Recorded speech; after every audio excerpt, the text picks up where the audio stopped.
गांव सूरजपुर के किनारे एक घना जंगल था, जिसके पीछे खड़े थे ऊंचे ऊंचे रहस्यमयी पहाड़। गांव वाले कहते थे कि उन पहाड़ों से जो भी गया वह कभी वापस नहीं लौटा। लेकिन 18 साल का अर्जुन इन बातों से डरने वाला नहीं था। उसे बचपन से ही रोमांच पसंद था।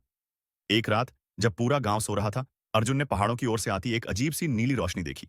वह रोशनी जैसे उसे बुला रही हो। अगली सुबह अर्जुन ने तय कर लिया, वह उस रहस्य का पता लगाएगा। अर्जुन ने अपने सबसे अच्छे दोस्त कबीर और समझदार लड़की मीरा को अपने साथ चलने के लिए मनाया। तीनों ने कुछ खाना, रस्सी, टॉर्च और नक्शा लिया और जंगल की ओर निकल पड़े। जंगल के अंदर घुसते ही माहौल बदल गया। पेड़ इतने घने थे कि सूरज की रोशनी भी मुश्किल से जमीन तक पहुंच पा रही थी। अचानक झाड़ियों से एक जंगली जानवर की आवाज आई। तीनों डर गए, लेकिन अर्जुन ने साहस दिखाया और आगे बढ़ने को कहा। थोड़ी दूर चलने के बाद उन्हें एक टूटा हुआ पुल मिला, जिसके नीचे गहरी खाई थी।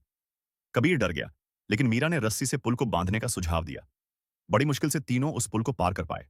पहाड़ों के पास पहुंचते ही वही नीली रोशनी फिर दिखाई दी। वहां एक पुरानी गुफा थी, जिसके अंदर से रोशनी आ रही थी।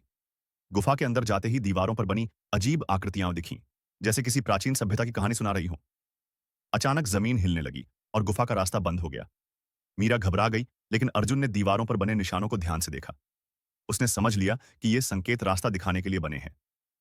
संकेतों का पीछा करते हुए वे एक बड़े कक्ष में पहुंचे, जहां बीचों बीच एक चमकता हुआ नीलमणि पत्थर रखा था। कहा जाता था कि इस पत्थर में अपार शक्ति है। लेकिन जैसे ही अर्जुन ने पत्थर को छुआ, गुफा फिर से हिलने लगी। कबीर ने चिल्लाकर कहा, हमें यहां से निकलना होगा। तीनों ने पत्थर को वहीं छोड़ दिया और भागते हुए बाहर का रास्ता खोजा। तभी गुफा का दूसरा द्वार खुल गया और वे किसी तरह बाहर निकल आए। जब वे गांव लौटे तो पहाड़ों की नीली रोशनी हमेशा के लिए गायब हो चुकी थी।